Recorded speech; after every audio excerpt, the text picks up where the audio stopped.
No, I think somebody has to make me co-host to be able to share my Masoud, if screen. you can.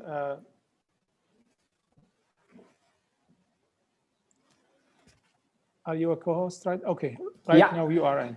Yeah. So if you can put your slides on, please, to be sure that it's working and everything is. You see my slides? Yes.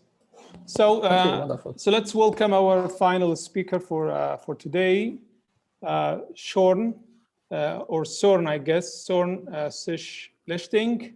I hope I said it correctly. Very good, yeah. And okay, and he will be talking about early time dynamics of the QGP.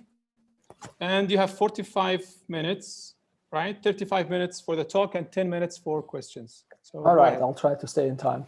Yeah, first of all, thanks to Masoud and all the other organizers and the advisory committee for putting together such a nice workshop, and also thanks to all the people in Europe and the Middle East for staying so late here for this talk. So indeed, I will be talking about early time dynamics on heavy ion collisions of the quark-gluon plasma, and so I try to kind of combine this, doing a little bit of an overview pedagogical style talk, but also trying to throw in some new and very recent results, mostly obtained in collaboration with my postdoc Charjan Du. So hopefully this will be interesting to the experts and non-experts alike. Okay. So to talk about somehow early time dynamics of heavy ion collision, let me somehow try to first give you a little bit of an impression on how this fits into the bigger picture of trying to understand the dynamics of heavy ion collisions or physics of the quark-gluon plasma. Okay, and so I think the first important thing to say is that, okay, even though we know the underlying theory of QCD, we don't actually know how to describe heavy ion collisions directly from QCD. And so instead what we do is in practice that we use a different sort of hierarchy of different effective macroscopic descriptions of QCD. And the way that we do that is really somehow based on a clear separation of timescales that we have in the reaction dynamics. So starting with before the collision, we somehow have highly Lorentz contracted nuclei, which then collide with each other. As they collide, they deposit a large chunk of energy that itself takes a very, very short period of time. Then we're talking about this phase of early time dynamics, or the initial state that will be the stage that I'm primarily addressing, which lasts for about 1 Fermi over C or so before in the typical high energy heavy ion collision, the system reaches a regime of a hydrodynamic expansion of the quark-gluon plasma, which lasts for a much longer time scale before we re-enter the hadronic space, have a few rescatterings, and systems free stream, and our particles free stream into the thing. So usually what we do what used to be sort of the standard of modeling for this for a long time is that we would somehow parameterize the initial state here after some time of a Fermi or so, and then run our hydrocodes and hadronic afterburners to somehow learn about properties of the quark-gluon plasma and describe the experimental data. And that to some extent works very well, because simply this is somehow a large period of time, right? So a lot of the space-time dynamics that we see in a heavy ion collision is really dominated by this long-lived hydrodynamic expansion of the quark-gluon plasma, and that's somehow why we get an excellent description of sort of the typical flow observables that we have based on hydrodynamic models. However, of course, if you're somehow a theorist and you sort of just look at this from a global point of view, right, then of course it would be highly desirable to really take this whole thing, describe the reaction dynamics from beginning to end, and so one of the places that you have to then deal with is also description of the initial state, and asking the question, how does it actually come that at some point on this time scale of the order of a Fermi over C or so, we can use hydrodynamics to describe the expansion of the quark-gluon plasma.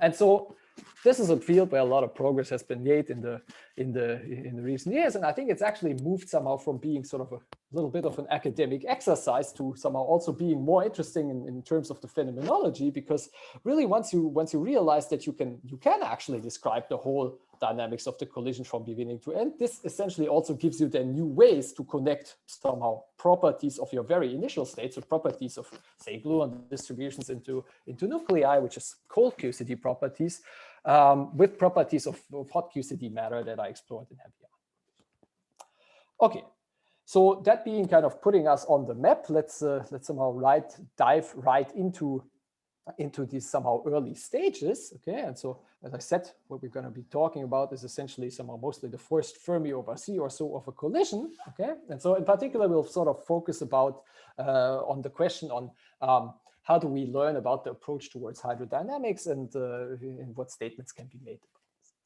So if we zoom into this sort of first Fermi over C, then it all starts, of course, with the colliding nuclei, okay? And so as these nuclei pass through each other, they will deposit sort of a large amount of energy on a very short time scale, which is actually much less than a fraction of a Fermi over C at high energies. And it turns out that somehow understanding really the formation of this initial plasma, this initial energy deposition, is perhaps not even so much the problem, okay? Because this is something that in principle you can calculate, say within effective theories of high energy of QCD, such as the color glass condensate. Okay? And so typically what this, I mean, if you do this kind of calculation, what you will end up with just shortly after the collision, or maybe even directly after, is that you have an initial state which is highly gluon dominated. So gluons are very abundant in this first instance of right after the collision in the plasma, okay? But the system is also very far from equilibrium. At least understood hydrodynamics back in the days was that, well, for hydrodynamics to be applicable, the system should be somehow reasonably close to equilibrium. And so we want to understand how that system kind of goes from this far from equilibrium state right after the collision towards the onset of hydrodynamics, okay? And so for this, we somehow have to describe the out of equilibrium dynamics of the plasma. Now, before I tell you how we're going to tackle this problem, let me sort of briefly note sort of a few more features about the system that we should think on. So what are somehow the characteristic features? So I already said that the system is highly gluon dominated at the initial time. It is actually, if you calculate it within high energy QCD, what you find is it's kind of dominated by semi-hard gluons, so gluons which have energy, say, on the order of a GeV or so, okay, which are produced, and the ones which are produced around mid-rapidity, they typically have transverse momenta, which are much larger than the longitudinal momenta in the local rest frame. So what it means is you're dealing with a system which is dominated by gluons, and it's also highly anisotropic at these early stages.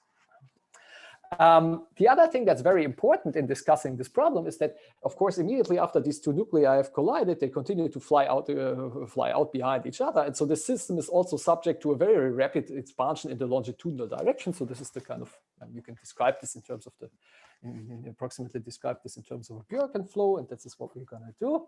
So a one-dimensional expansion in the longitudinal direction, okay? And so very early on, this longitudinal expansion is very rapid, and so this actually makes kind of the question of how does somehow the system thermalize even more tricky in a sense, right? Because as the system expands, this will kind of try to continue to increase the level of anisotropy of the system, and it will also sort of further deplete the system, making, in a sense, thermalization more complicated. Okay. So how can we then somehow go about describing now the equilibration of such a system? And so for this, we have to study non-equilibrium dynamics in QCD. Now, this is a notoriously difficult task, and we don't have exact tools to do this. So what I'm going to tell you about is somehow developing a description at weak coupling based on kinetic theory of QCD. So if you work with somehow weakly coupled QCD, okay, then you can describe the dynamics of this pre-equilibrium plasma in terms of a relativistic Boltzmann equation for quark and gluon degrees of freedom. So particularly we'll consider gluons and some of the light flavor quarks, which are the most abundant things. And the way the dynamics is then described is in terms of the free streaming motion of quarks and gluons and the effect that elastic and inelastic collisions can have on both of these species. And so one thing that's somehow very peculiar about the kinetic theory of QCD is that already at leading order, one has these number conserving 2-to-2 scatterings as well as effective so this effective 1-to-2, so inelastic number changing processes, which is actually due to the nature that whenever charged particles interact, and they do so very frequently inside the plasma, they can emit extra radiation, and as we'll see very shortly, this emission of radiation by scattering with surrounding partons is extremely important in somehow understanding the equilibration of such a plasma. And so, I mean, of course, while this kinetic theory has been developed a long time ago, really where the community has made a lot of progress in terms of understanding patterns of equilibration and also trying to connect it then to phenomenology, is that now we're able to actually take these equations, write them down, and solve them numerically on a computer. And that's what I'm going to show you a little bit. Okay, so that being said, let's somehow dive right in, and so let's look at somehow what the typical at the microscopic level, what sort of the typical equilibration pattern of a plasma looks like when you study these expanding conditions of a heavy ion collision. So what I'm showing here is a panel of the phase-space distributions of gluons in the top and quarks in the right, where the transverse the momentum is shown here on the horizontal axis. The longitudinal momentum is on the vertical axis. And so initially, sort of shortly after the collision, you have this very anisotropic state of essentially high momentum dominated by high momentum gluons. And there is very little, or in this case, with the simulation, we assume that there are actually no quarks present in the system initially.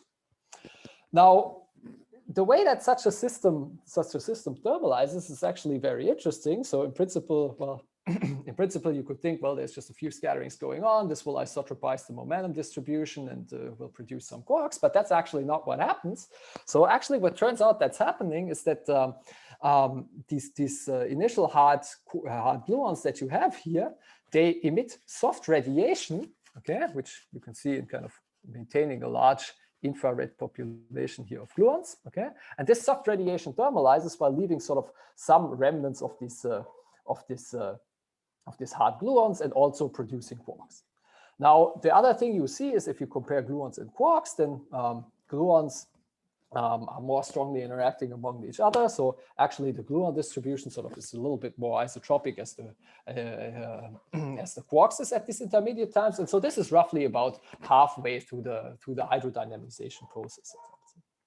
Now, the way that the system then really eventually equilibrates is actually by these initial hard guys kind of undergoing sort of multiple such splittings, so emitting radiations, but not this typical soft radiation, actually emitting hard radiation, so kind of splitting up into multiples of twos until they're essentially completely gone. Okay, and so what you'll see is that by the time when the system starts to thermalize and is describable by hydrodynamics, you actually no longer have any of these hard gluons left in the system, okay? But really they'll all have decayed to soft particles. And so this is roughly the time when you can start describing the system using hydrodynamics. And so overall, from a microscopic perspective, this is actually a very, very, very interesting picture. This is the so-called bottom-up scenario that at least in its qualitative incarnation was developed a long time ago. And just from sort of the pure physics standpoint, the process of having undergoing this radiative breakup is also very similar to how we think about high energy jets losing their energy in the thermal. Okay. So this is the picture at the microscopic level. Now, what we want to do is we want to, of course, connect this to somehow macroscopic properties of the quark-gluon plasma, and ultimately ask, of course, the question: how does it come that hydrodynamics applies in the quark-gluon plasma on a relatively short time scale? And so this is a question which by now has been studied actually in a variety of different microscopic theories. So I showed you what the evolution looks like in QCD kinetics, but this has also been studied in just kinetic theory with pure gluons, strongly coupled models, or strongly coupled ADS-CFT calculations, or even simple models like the Boltzmann equation in the relaxation time approximation. And what is interesting about this is that if you actually look at the macroscopic properties of the system, they behave very differently regardless of the underlying microscopic dynamics, which can be completely different. Okay? And so one way to look at this, so I told you this initial state that's produced right after the collision is typically highly anisotropic. Okay, and so one of the key questions you would like to understand from a macroscopic point of view is how does such a system become more isotropic? So one can look at, for instance, the ratio of the longitudinal pressure over the energy density. So in equilibrium, this for all these theories would be a third. Okay, and so at early times, this is of course tiny because the system is unable to sustain a large longitudinal pressure due to this very, very rapid longitudinal expansion. However, what you can see is that if you now follow these evolutions if you follow the evolution of these macroscopic quantities in all these different theories, you'll see that generally this looks all very similar. It looks very, very similar once you account, of course, for the fact that somehow weakly coupled QCD or strongly coupled holographic theories have intrinsically different timescales for the thermalization of the system. And so that's taken into account here by essentially expressing the age of the system in units of an equilibrium relaxation time, which is determined by the shear viscosity to entropy density ratio. So that's a measure of the coupling strength, okay? And the effective temperature, so in equilibrium, this is just the temperature of the system, which sets the relevant energies. Yeah. And so if you then, okay, so generally the pattern is that, okay, as you think of a weakly coupled perspective, at early times you can only sustain small longitudinal pressure, then you will have this microscopic bottom-up thermalization going on. You produce more and more soft particles, the soft equilibrates, thereby you will start to build up more and more longitudinal pressure until eventually on very, very long time scales, the system will isotropize. Now, to ask yourself, at what stage of the process, at what stage can we describe the system using hydrodynamics? You may first be tempted to say, well, the system should be close to equilibrium, but that's not actually the right thing to do. So what you should do instead is you should actually compare it to hydrodynamics. And so this is here in this case compared to the hydrodynamic gradient expansion, okay?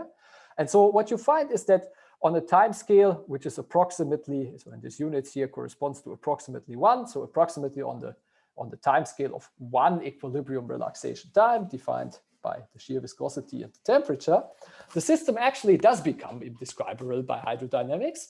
However, at the point where this happens, the system is actually still sufficiently, it's still actually significantly out of equilibrium. In particular, somehow the pressure anisotropy is still of order 1, and also somehow the Knudsen number, which you may think of a parameter in the hydrodynamic expansion. So that's essentially also what's plotted here, is also of order 1. And so hydrodynamics seems to work in a regime, okay, where actually you wouldn't really trust the gradient expansion. Nevertheless, if you accept this as your finding, okay, indeed you can infer things like what is the typical timescale that we expect this to happen in a heavy ion collision. And so, of course, you have to somehow set the scale. You can do this by inferring somehow what's the typical temperature at the early stages of a heavy ion collision. And so when you plug this in for somehow the typical conditions that you have, say, in a central lead-lead collision at the LHC, indeed, you will end up with timescales on the order of 1 Fermi over C for typical transport properties of the core. Okay, now I've shown you sort of a bunch of different curves, how this process of pressure equilibration looks like in different theories. But now you may say, well, wait a minute, right? I mean, shouldn't this somehow also depend on the initial properties that the plasma had, right? I mean, are there certain things? I mean, how well do we really know this initial state? Does this really matter for the macroscopic description of the system? And so it actually turns out that due to the fact that the system is very rapidly longitudinally expanding at early times, that there are at least some details of the initial state, such as, for instance, how anisotropic was the system to start with, that very, very quickly become irrelevant for studying the submacroscopic properties. And so this is a finding that was essentially first, I think goes back in the originals to Hiller and Sparlinski, who studied this in ADS CFD, and you can see sort of all kinds of different initializations relatively quickly converging to this towards this purple line, which is now something that we call hydroattractors, or somehow non-equilibrium attractors beyond hydrodynamics. Okay, and so this actually holds for a number of different microscopic theories. So this has been kind of looked at in strongly coupled theories. It's also been looked at in the relaxation time approximations, and you can also see this very recent work in pure glue QCD kinetic theory. Again, different kind of initializations for the pressure anisotropy very rapidly will converge towards essentially a single curve, and then eventually on a somewhat larger time scale start to approach hydrodynamics. And so the curves that I actually showed you in the previous slide, so these are essentially extractions of what we believe to be these kind of attractor curves. And so the thing that even though there is a certain amount of information lost within a given theory, okay, what one should be aware of is that actually the way that this happens in different microscopic theories is still different, right? So while hydrodynamics is eventually universal once you fix your macroscopic transport parameters, somehow these non-equilibrium transients, they will depend on the underlying microscopics, and so there's sort of more information. Now, the other thing that's interesting is, or that one should mention, is that to some extent, you know, some of these findings are also really within a high, and have been, are deduced for systems which really feature a high degree of symmetry. So in this case, one is always neglecting the transverse expansion of the system. One also only deals with conformal systems, and in particular for kind of these calculations over here, there's essentially also only a single species of, in this case, particles excited in the system. So what you can, it actually turns out that, well, while some of the aspects of the initial state are not necessarily that important for predicting the macroscopic properties, others are. And so one of them, which for instance does retain some significance all the way actually up to the time when hydrodynamics becomes applicable, is for instance the chemical composition of the pre-equilibrium QGP, which actually affects the pressure evolution all the way to the hydrodynamic regime. And so this is, for instance, illustrated over here, where for a plasma at 0 net charge density, the different colored curves show you different initializations, starting from a system which is only consists of gluons to a system which only consists of quarks. And you will see that, well, after some time, it doesn't really matter much when you initialize your system or what its momentum and isotropy was, but you do retain a memory of the fact whether you have more quarks or gluons around in the system. And this is something that will affect, that will only be erased at later times once the system actually truly starts to thermalize. Okay, so despite the fact that, you know, somehow some of the macroscopic properties seem to be fairly robust between different theories, you know, it still doesn't mean that the system is actually, you know, somehow thermal, or we really forgot all the information.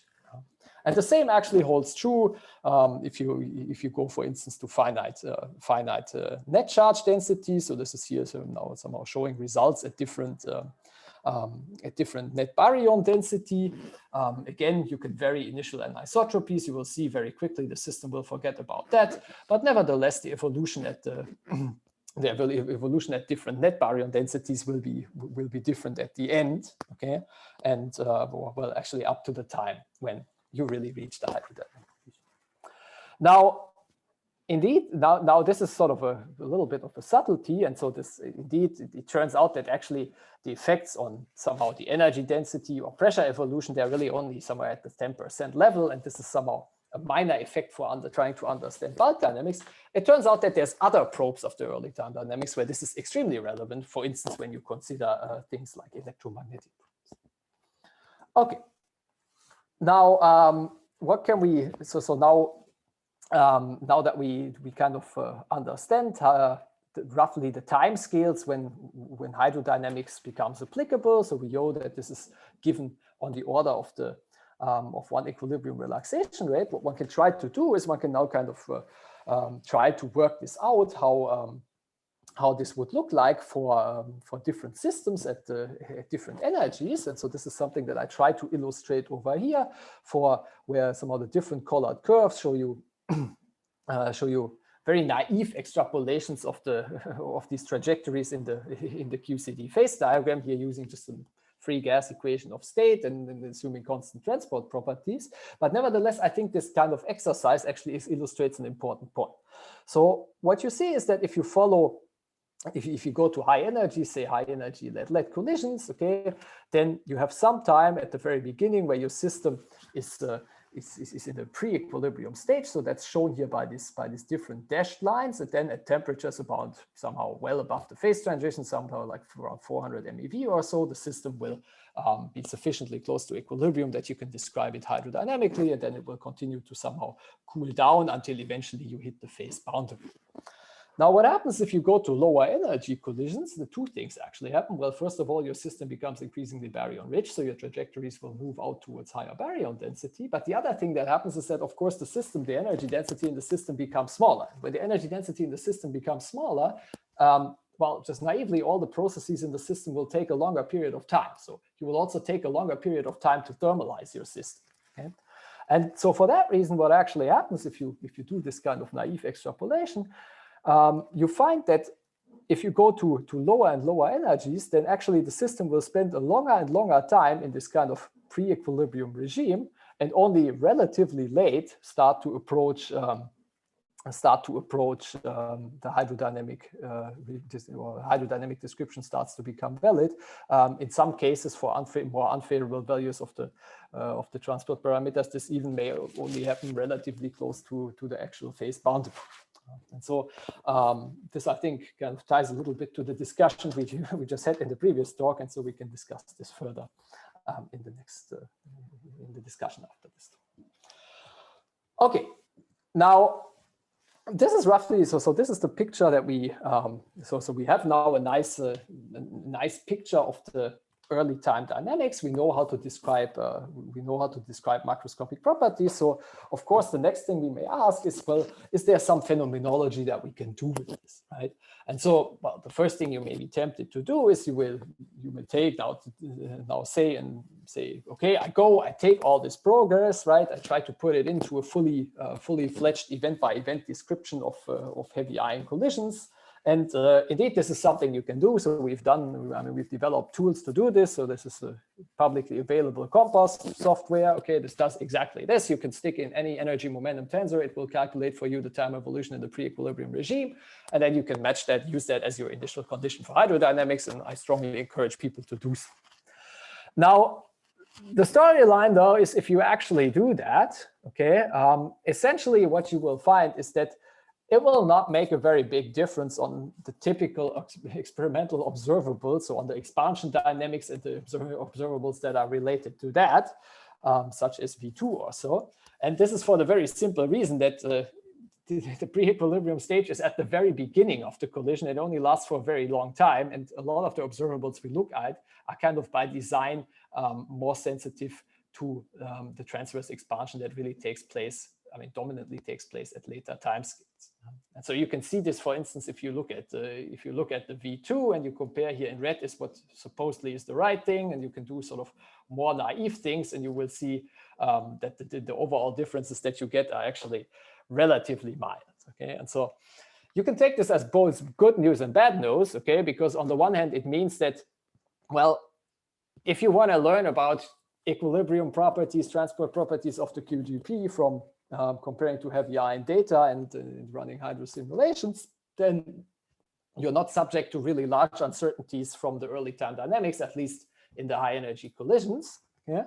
However, it's also bad news because it tells you that if you are actually after exploring this exciting non-equilibrium physics of the quark-gluon plasma, then that's really not that easy to do in heavy ion. Okay, so, but of course, well, now having invested all this effort, we don't simply want to give up, right? And so let's think a little bit further and let's see if there are actually ways to somehow penetrate into this more, if there are ways to penetrate into this early stages of heavy ion collisions and really try to learn something. And so if you think about this for a moment, what ways you have to try and access this, then, well, at least I've come up with essentially 3 qualitatively different things. So either you can find some property of a heavy ion collision, so some property that's measurable, okay, and that's that you can calculate, which is really only sensitive to early time dynamics and essentially very little affected by everything that happens after, so the hydrodynamic expansion and the interactions in the hadronic phase. And it turns out that something exists, and I'll talk about this something like that exists, and I'll talk a little bit about this in a second. The other thing you could try to do is you could try to explore systems which, well, simply don't live that long. So the idea is to cut the whole space-time evolution shorter well, potentially have the system exit the evolution before it is really equilibrated, so to enhance the impact of the pre-equilibrium stage. And that's essentially what you do when you go to smaller and smaller systems. This was to some extent addressed in the talk by Urs. The problem that you run into there is then, of course, you have to deal with all kinds of other things. You see, you have to deal with the prominent transverse expansion. Hadronization may happen under non-equilibrium conditions. And so this is, while this is very interesting and very promising, I think this is also conceptually much harder. And then finally, the third thing that you may think about is to, well, not look at the simple bulk properties or hadronic observables in heavy ion collisions, but you really exploit the fact that we're running here a collider experiment and we have multiple messengers. Okay, so one could look at rare probes, such as, for instance, one could use intrinsic non-equilibrium objects, such as high energy jets, or one can study things like electromagnetic radiation. And so I'll say a few words about electromagnetic radiation. Okay, so let me say a little bit more about each, about two of these things. So let's try to find something. So it turns out that there are actually observables which are very sensitive to the initial state. And so one of them is actually entropy production, which turns out is both measurable and it's also sensitive to the initial state. So why should it be sensitive to the initial state? Well, the reason for that is very simple. Entropy is only produced when the system is significantly out of equilibrium. And in heavy ion collision, this is predominantly at these very, very early stages. Okay. So entropy production in heavy ion collision is therefore dominated by the early time dynamics. And it turns out it's also something that you can essentially measure, okay? Simply because essentially what happens is that after the collision, you have some initial energy deposited in the system, okay? Which is then, as the system thermalizes, converted to the thermal entropy in the system. The hydrodynamic expansion is nearly isentropic, so that entropy essentially stays the same. But then when the system starts to, when the system hadronizes, the entropy of the fluid is converted into charged hadrons. There's essentially a one-to-one proportionality of that. And so since there's no or very little entropy production here in these intermediate stages, okay, you can then directly relate the charged particle multiplicity to essentially the way that your fluid produced entropy. Okay, so how does one do that in practice? How much time do I have left, by the way? 5 minutes. 5 minutes. Okay, so I'll walk you briefly through that. So in order to do that, you can now take these insights that I've told you about, and you can really go and sort of develop a very simple theory for entropy production. And starting from this non-equilibrium initial state, it's actually not the best to work with the entropy density directly, but it's better to first use the energy density and then convert to the entropy density only once the system is somehow close to equilibrium. So if we focus on these sort of very early times in the large system, then we can neglect the transverse expansion, okay? And then basically all one has to study is the evolution of the energy density. So the energy momentum tensor for sort of approximately spatially homogeneous system takes an average diagonal form, and the evolution of the energy density is simply governed by the conservation equation, where at early times the system expands, therefore the energy gets diluted, and also the system performs work against the longitudinal expansion. Okay? So this is how the initial energy that's deposited evolves, and we want to know how that evolves towards the system until the system equilibrates. Now, in order to predict that, of course, what we have to know is, once again, what is the evolution of that longitudinal pressure. So you need one additional relation. In equilibrium, this would be an equation of state. In hydrodynamics, that would be a constitutive equation, which closes this, which makes this a closed equation for the evolution of the energy. Now, the beautiful thing is that we have seen that, well, the evolution of the pressure is actually a quantity that's very robust. Okay, it's robustly described by these hydrodynamic attractors. Okay, and so that's essentially what provides you something like an effective constitutive equation, and then allows you to basically integrate these conservation equations by simply just plugging in the evolution of the pressure as a function of time as you know it, and then you can integrate this conservation equation to infer the final energy density of the system. And so this is formally how this works.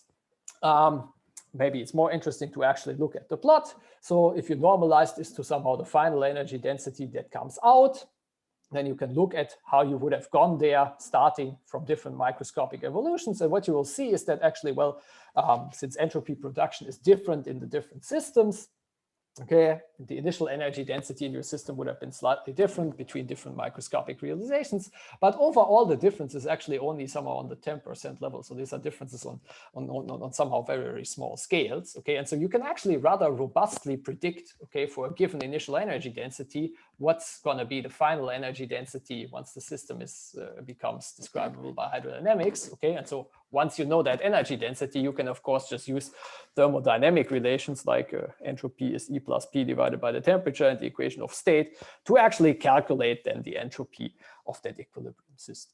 Okay, and then so once you know the entropy as you move on to hydrodynamics, you basically just have to convert that then to the final charge multiplicity by basically taking that initial entropy density, converting it to charged particles, and multiplying with the system size to give you the total entropy of the system. And so in this way, you actually end up with then a very, very nice relation, which really connects somehow two very fundamentally different things, namely what is the total number of charged particles per unit rapidity that you measure in the final state directly to the initial energy density that you had at right at the beginning of the collision. Okay? And so it's kind of interesting to look at what enters this relation. So on the one hand, these are of course well-known thermal, or not well-known, but these are equilibrium properties of the system, such as the entropy per the number of charged particles per unit entropy in a hadron gas, or the equation of state at high temperatures where the system thermalizes. Then there are also non-equilibrium and transport properties. So as we have seen, the equilibration time depends very sensitively on the entropy density, so that also enters here. There's one kind of coefficient which is surprisingly well constrained, which accounts somehow for all the uncertainties between different microscopic theories. And then it's of course the initial energy density itself that enters. And so if you ask yourself, which of these quantities do you actually know, and which ones do you perhaps not know so well, then well, the thermodynamic properties are known. These non-equilibrium properties are surprisingly well constrained. What you really don't know that well is, on the one hand, the entropy, the specific entropy at these high temperatures where thermalization takes place, and also the initial energy density is something that in principle is subject to large uncertainties, be it from the improper knowledge of gluon distributions in nuclei. So nevertheless, I think this is very interesting, because if you have this kind of relation, what you can then try to do is you can somehow try to simultaneously constrain the two. So you can essentially, so if you have a microscopic theory for how your energy is deposited, okay, then you can try to constrain properties of your gluon distribution along with the transport properties from these heavy ion collision experiments. And so just to kind of sketch here a little bit, so we did a little bit of a first proof of principle calculation of this, where we took a very simple model for gluon distributions inside, so transverse momentum dependent gluon distributions inside a nucleus. So this is the so-called Biernath-Wustorf model, where essentially the momentum distribution is a Gaussian, and it's described by a saturation scale. We assume that the saturation scale scales with the nuclear thickness of the a given point, and it has some dependence on the momentum fraction x. Okay, and so then in TMD factorization, you can calculate what's the initial spectrum of gluons that is produced. By integrating over the spectrum of gluons, you can obtain the initial energy density. So you get some form which depends very sensitively on in a certain way on the saturation scales at the point that you're looking at of both nuclei. Okay, and then by using the formula for charged particle production, you can convert this initial energy density to the final charged particles essentially at each point by then basically integrating over the transverse plane. Yeah. And so in doing this kind of analysis, you can then, so once you have this relation, you can then try and do a statistical analysis of initial state and entropy production model to simultaneously constrain actually properties of cold nuclear matter, such as the saturation scale, and hot nuclear matter, such as the shear viscosity. So what we did here was just to kind of do a statistical analysis of the charged particle multiplicity as a function of centrality at RIC and different RIC and LHC collisions. And so the first thing that you can, so we have three parameters. So the saturation scale essentially is something that you can think of the shear viscosity, and then one parameter of how the saturation scale changes with X or energy. And so the first thing that you see is that you can actually get a really fantastic fit of the data in terms of different, by tuning your model. Now, the other thing that you find is that if you sort of look more at in terms of the statistical analysis and you try to understand the outcome, what you find is that there's actually a very strong correlation between the value of the saturation scale and the transport properties that we were to infer. Now, of course, one should say that this is clear from the formula, essentially, okay? Because the formula, you can either to produce more charged particles, you can either increase the entropy or you can increase your initial energy density, okay? But one should keep in mind that in principle there's additional constraints, for instance, on the cold QCD side by looking at say data from electron-proton scattering, okay? And so this is why this is, I think, very interesting, because once you now really have a full description of the space-time dynamics of the heavy ion collisions, you really also have established that missing link between physics of gluon distributions that's explored in an electron-ion collider and heavy ion physics. Okay, so now I'll wrap up in a couple of minutes. So now let me show you another probe of the initial state. And so I think another very interesting and very sensitive probe of the initial state can be via electromagnetic probes. So these are either photons or leptons, which are produced throughout the space-time evolution of the heavy ion collisions, and they essentially escape the collision unscathed. So they don't interact strongly with the quark-gluon plasma. So once they're produced, they basically fly out. At least they're not. At least that's what we believe. Now, in principle, you have two possibilities. You can look at photons or dileptons. Now, it turns out that dileptons have a very interesting advantage here because dileptons carry an invariant mass. Okay? It's just the invariant mass of the dilepton pair. And it turns out that if you focus on dileptons which have a relatively large invariant mass, then, of course, the particles that produce the dilepton pair, so which is predominantly produced through quark-antiquark annihilation, that's the leading order process here. So the energy of the dilepton pair, of course, has to be provided by these quarks. And so if you look at a very highly energetic dilepton pair, so dilepton pair with a large invariant mass, the only place you really have such energetic quarks around is at the very, very early stages. And so actually the late stage thermal production at large invariant mass is exponentially suppressed by a Boltzmann factor. So of course, once you know the evolution of microscopic properties of your plasma at early times, you can basically calculate this dilepton production. This is almost what we did. So rather than using some of the outcome, the results of the simulation, we used sort of a parameterized version of the quark distribution where we match to the macroscopic properties. We account for the suppression of quarks and antiquarks at early times, the anisotropy of the plasma, and some kind of characteristic energy scale, which are all fixed. And then you should now ask is, well, okay, I mean, electromagnetic probes can be emitted throughout the entire evolution history of the quark-gluon plasma. Is there any range where somehow this very short period of time early on really outshines the later production? Okay, and so in order to do this, we essentially distinguish between the production in the pre-equilibrium stage, where essentially before one equilibrium relaxation time, and the later hydrodynamic stage. And so let's just focus here on the results here on the left, which show the invariant mass spectrum of the dileptons for the full lines, which include this quark suppression. So the full blue line shows you the total yield of dileptons that came out of that calculation. Okay, and so the black line, so this is a sum of the black and the gray line, where the black line shows you the amount that was produced during the pre-equilibrium stage. So before hydrodynamics becomes applicable, while this is sort of the later stage production, the later stage thermal production.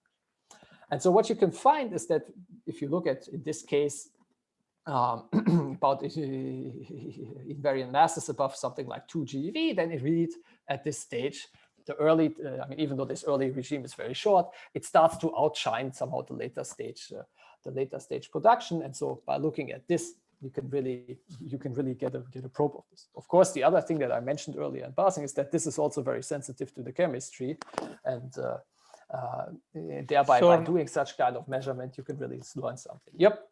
Only 2 minutes, please. Yeah, I'm done. I mean, I can quit. I can end here if you want me to. No, if you just you have 1 minute. If you can go. I have 1 minute. Okay, perfect. It's more than enough. Okay. Good. So at the lower end of the spectrum, you I mean, you eventually dominated by this later stage thermal production. Now, the other thing that you have to take into account is that you cannot sort of definitely push this to very high momenta, because at some very high momenta, actually the initial production of quark scattering of your hard nuclei, so this is the Drell-Yan process, starts to dominate. Okay, and so we also tried to estimate that. Okay, and so well, what you see is, so these curves here are the Drell-Yan. Again, the blue is the same as before. So you see that, at high moment, at high invariant mass, eventually the Drell-Yan dominates. There really seems to be this kind of window, which is somewhere between, well, let's say 1 to 3 GeV is what I wrote over here. So let's say maybe between 2 and 3, where actually this pre-equilibrium contribution could be dominant. And so I think this is a very exciting window that hopefully will be explored within the next generation of heavy ion experiments. Okay, so with that, let me just wrap up. So I think most important point. So there's been a lot of developments in somehow trying to understand this equilibration dynamics, and I think this has led to interesting things where we're now in a position where we can include this even in event-by-event studies of heavy ion collisions. And I think this is very important because this allows us to connect somehow really properties of the initial state, cold QCD physics, to the physics that we do in heavy ion collisions. There's a number of interesting possibilities to explore this non-equilibrium QCD dynamics, be it with electromagnetic probes, small systems, jets. But I think this is, this is really sort of a rapidly evolving field, and there's also still many things to be explored also for somehow the younger people in the audience. So let me just leave it there, and thank you very much. Thanks. Okay, thanks for this nice talk. So Urs, I think you go ahead. Yeah, thanks, Sören, for the talk. I have a question about your work on entropy production, where you have this very nice and compact pocket formula for the multiplicity distribution. This year, yeah. Yes, and the question I have, you explained in quite some detail how you arrived at the formula. And if you go back to page 13, the question I have is essentially, what do you need to know about this universal attractor curve in order to arrive at the result? In other words, if I would give you another curve of PL over E, how would your result change? Okay, so there's one assumption, so to say, okay, and then I can tell you exactly how the thing works. So the only assumption is that we assume that at late time, so we assume a Bjorken flow, right? And so at late times the system will go towards equilibrium, and at early times it will go towards zero pressure. Okay, so this is important to get all the powers and so forth in the formula. Okay, then roughly the way it changes, you can kind of gauge from this here. Okay, so these are all different curves here, right? So QCD, RTA, Young-Mills, ADS. Okay, and the only thing that changes in the pocket formula is essentially a conversion factor between how efficiently do you convert the initial energy to the final energy. So this is encoded into one constant. Okay, so if you give me any curve which starts at 0 and goes to 1/3 at some time scale, okay, this will all be encoded in the change of the constant. And how much the constant changes, you can roughly gauge from this here. So the reason why I'm asking, because really, in the case of one-dimensional dynamics, you have only this PL over E. Yeah. And you have this nice curve. Now, what we have seen when we go to a three-dimensional expansion is that the discussion becomes much more involved. In fact, the system starts to deviate at late times from this particular hydro curve at each position in the transverse plane. So what I wonder is, in this more realistic but also more complicated situation, which part of, would you be able to give me a sense of the uncertainties to your pocket formula? Yeah, no, this is so to say, right? So you work in the, so you work in the limit where essentially thermalization or hydrodynamization is short compared to the lifetime of the system. Right? And you're essentially asking about the next direction. So I agree, one should actually do this. Well, the point is just that in a 3D system, I think PL over epsilon cannot be described anymore by this one dimensionless factor that you have written here. I think that's the point. And I agree in general, right? But I mean, so if I, okay, we should really look at your curve, at the curve from your paper, right? What I'm saying is, if I go to, I mean, if I go to the large opacity limit, then I will approximately follow this curve for some time, and then I will shoot up, right? And so what I'm saying is essentially, if I'm lucky enough to follow this curve for long enough time, that essentially then I can start using hydro, the formula should work. And the point is, if you apply this to each, okay, this gets too technical, but yeah. I think that the take-home message possibly for everyone here is that in these 1+1D systems, one is particularly lucky because one can discuss hydrodynamization essentially by looking at the only relevant quantity, PL over E. If you go, however, to larger systems, the story becomes not only more dimensional, but there are more observables available, more independent observables.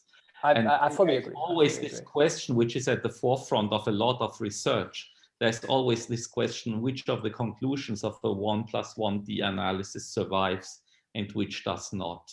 And my question relates strictly to the idea to what extent this extremely nice pocket formula of 15 would survive this scrutiny and which uncertainties one has to attach. Yeah. Yeah, I think for this one, has to do a practical calculation. Which, outside, so. Yeah. Okay, so next, George, go ahead. Yeah, so so my point would be to say that even in 1+1, the situation is not as good as we believe. So the main point that I think, since we have time that we can discuss, is that it's very hard to actually say what is the entropy, the out of equilibrium entropy in a quantum field theory, right? Because if you think about Boltzmann, then you have a well-defined thing that you can compute, right? That you can prove an H theorem and things like that. But you already bought in all the assumptions that come from Boltzmann. So you're not really doing a true quantum field theory as you would expect. If you go to von Neumann, of course, you can compute such a thing, but then it doesn't grow because the evolution is unitary. So you're done there. If you use an approximation coming from hydro, which seems to be the thing that you did, and the reason I completely agree, I actually like the idea a lot, going to the entropy to see what happens in early time. The issue is that your reasoning is based on a hydrodynamic approximation that may not be true, right? So in fact, for example, if you do ADS-FT, so in holography, doing like n=4 super Mills, you can try to compute something else. For example, the parent horizon entropy, which is the candidate for the entropy out of equilibrium. And there are actually solutions where the system is very far from equilibrium and the entropy doesn't grow. Mm-hmm. So that is somehow, it makes the point that this 1+1 dynamics, even in that case, can be very complicated. So I think. Yeah, no, I agree. I mean, here the logic is to, if you stay within the 1+1 case, right, you can kind of go to infinity where the system is really in equilibrium, right? Then you can use the equilibrium formula, and then you could try to do corrections. Yeah, so I think we tried this actually, and we ran into exactly the problems you're quoting, that then you have to deal with hydrodynamic entropy definitions, and things become work. So my point is, especially because there are younger students here and younger people here, is that to really think that this is an opportunity for the early time. So if you are allowing to push hydro towards early time, we must worry about what happens to the entropy and how to actually properly define such a thing far from equilibrium and actually draw decent conclusions from it. And I think we're very far from understanding what happens, even in controlled cases. For example, like ADS-FT, or in Boltzmann, I think is much more well understood. Things are easier there. Yeah, although I mean, if I may comment on this, I mean, I agree that this would be interesting, right? But I mean, somehow I'm always a little bit reluctant to say, what do you really learn from the entropy, right? I mean, in this case, the only reason that is really done is because it's a quantity that in hydrodynamics, in the subsequent hydrodynamic expansion, is approximately conserved, right? Whereas if I were to take internal energy or so, it wouldn't, because this is going into fluid motion, right? So for a system which is truly out of equilibrium, I'm not sure what whether you really learn that much from different entropy definitions, because I mean, what you learn may very crucially depend on the definition, right? Well, throughout the history of physics, every time we looked further into entropy, something new was learned, and I think we have the opportunity to see that again. I have no idea what's going to be the result of that, but I can tell you that there are some weird results going on already, at least just like the ones that I just mentioned for the SFT, where even far from equilibrium, you can have basically no entropy production in a completely well-defined solution. Yeah. If the, But I mean, just to rephrase this, I mean, for the purpose of heavy ion phenomenology, I would be perfectly happy with just knowing the evolution of the energy momentum tensor everywhere and how to calculate that, right? Without to chime in here. So clearly, there is much active work on field theoretical definition of entropy. Huh? You go to relative entropy. You look at the modular Hamiltonians. You have an entire field of activity that is very different from what we discussed at that workshop, and that relates to the question of how to formulate different entropies, how to formulate differences between quantum states. But from a QGP phenomenology point of view, I think I know what I want to get. I want to get something that relates to the final state multiplicity, and that gives me a sense of which a dynamical evolution is consistent with that final state multiplicity. And so the idea is that at freeze out, it's not that I can just generate an arbitrary bunch of final state hadrons without any constraint on, quote unquote, the entropy that was generated in the system. And imagine you have a hydrodynamic system. In principle, you could come up with a naive model which at the time step where you want to particleize these fluid cells, you turn them into very few hadrons. You could, and then you would just realize that you violate a fundamental dynamic constraint, namely second law of thermodynamics. In this sense, I think what is phenomenologically employed here is a rather classical notion of entropy that is consistent with our use of a rather classical notion of hydrodynamics. And if you dig into that, you find all little corners where this fails. I mean, if you look at ADS-CFT simulations of colliding pancakes, and you have small regions of negative energies, and you will find that the corresponding quantum null energy condition that tells you in which sense this is an artifact of a classical picture has a similarity to some of the problems that Jorge mentions here. Yeah, so I think one has to ask which level to start and which level to go. And for phenomenology, I have not seen a fundamental problem here, let's say it this way. My point is the following. So in fact, this violation of energy condition that you just mentioned also appears in ADS-FT if you do Bjork and flow. We showed that recently. And that's in the same work that we showed that there are solutions where the apparent horizon entropy basically does not grow, even though it's really, really far from equilibrium. So if that is the case, if in a strongly coupled system, when you're far from equilibrium, what do you call entropy, which will be in the end connected to the multiplicity, as you all said. If there is a little missing link,